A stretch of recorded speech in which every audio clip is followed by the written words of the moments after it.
Hi everyone, yasas que Karidata to another episode of Dimitra's Dishes. Today we're going to be making Karidata. Karidata are little cookies that are made with walnuts. They're like walnut meringue cookies. You can sandwich them together with jam, jelly, or even chocolate. They're delicious with a nice cup of coffee and it makes a big batch. Let's get started. So we're going to start off by separating the egg whites. I have 4 eggs and I'm going to put the whites in my mixing bowl. You don't need a stand mixer, but if you have one, it just makes life easier. You can do this with a hand mixer too. And save the yolks for a custard or something like that. So add the whisk attachment and whisk the eggs on high speed until they're nice and frothy. Once they're frothy, add 1 teaspoon of pure vanilla extract, 1 tablespoon of orange blossom water. If you don't like orange blossom water, you can leave it out or you can substitute rose water instead. Then go ahead and stream in 1½ cups of granulated sugar and whisk that all up again on high speed until it's nice and fluffy and shiny and stiff peaks are formed, just like when you're making a meringue. You're going to need 2½ cups of ground walnuts. I just processed these in the food processor. They're pretty finely ground, but they're not turned into a powder or anything. And then I have ½ cup of panko breadcrumbs. These are unseasoned breadcrumbs.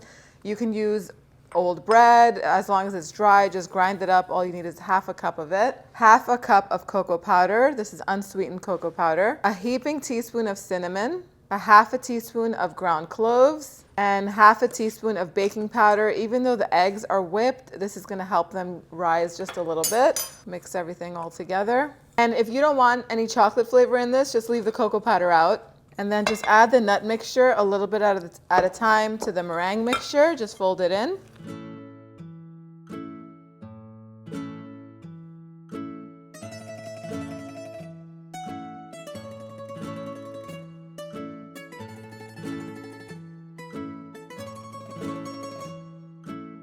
And once the mixture no longer has white streaks and it's all an even light brown color, it's ready. Get a couple baking trays ready, line them with parchment paper. This parchment paper I already used to make some of these cookies a few days ago and I saved it. You can always reuse parchment paper if you didn't know that. Now you do. Why waste? Now you can do this a few different ways. You could scoop the batter out onto the board using a mini ice cream scoop like this. It does tend to be a little bit sticky, so it is going to be sort of a pain. You're going to have to constantly rinse this out, so I don't recommend it. You could use 2 spoons or a pastry bag. You don't even need the tip on there. Or you could use a Ziploc bag, a plastic bag.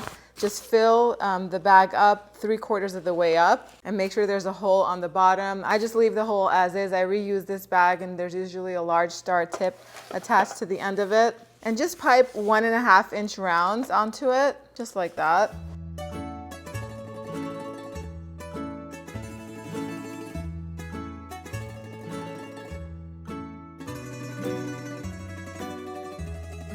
And get some water, some warm water, wet your finger, and you could just flatten out the little tips so that way you don't have little points on top of the cookies. That way they don't burn.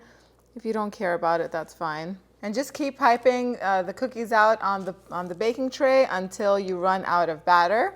Preheat your oven to 325 degrees Fahrenheit. These are going to bake on the center rack for 15 minutes. Once they come out of the oven, you can go ahead and dust them with some confectioner sugar and then set them aside until they've cooled completely. Once they're cool, then you can fill them. You can sandwich them together with either Nutella, your favorite chocolate spread, or even jam, or you could just leave them as is like I do. I'll show you what they look like as soon as they're done. So the cookies are ready and I did bake them in 2 batches because I had 4 trays and I didn't want to open the oven and switch the trays around and have the temperature drop on me or anything like that.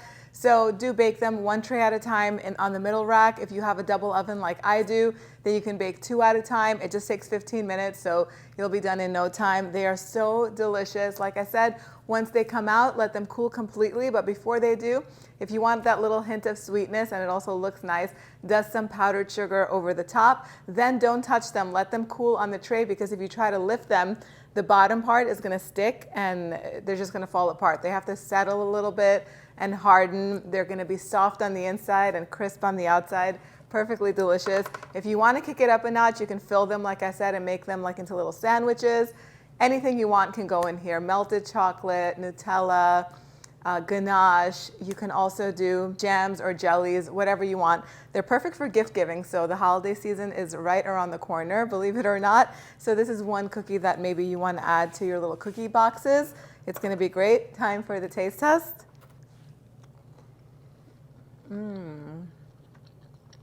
They're so good. Better than a macaroon. I know macaroons are loved by many. They're really not my favorite because they're overly sweet.